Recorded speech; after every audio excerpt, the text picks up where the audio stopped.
Okay, so we wanted to look at the accelerations now, calculating the accelerations a couple different ways at a couple different parts of the hill. So in the beginning, actually beginning and the end, from the motion sensors, so right here and right here, at least for a little bit of time, we got some velocity and time data.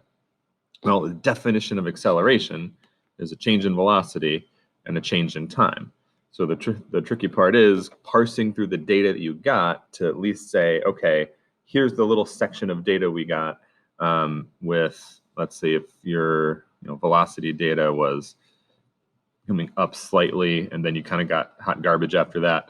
Looking at this section right here and saying, okay, we had V1 at this time one, and we had a quasi-reliable V2 at this time two, and I can work with that.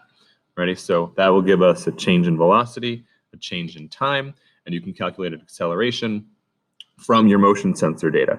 The other way we can look at it is to say we have a total distance and a total time. If we kind of make the assumption that that's a smooth acceleration, is it really? How stretch of an assumption is that? Well, it's something to discuss, but we can look at it in terms of just distance and time and say, okay, a displacement is equal to initial velocity times time plus 1/2 AT squared.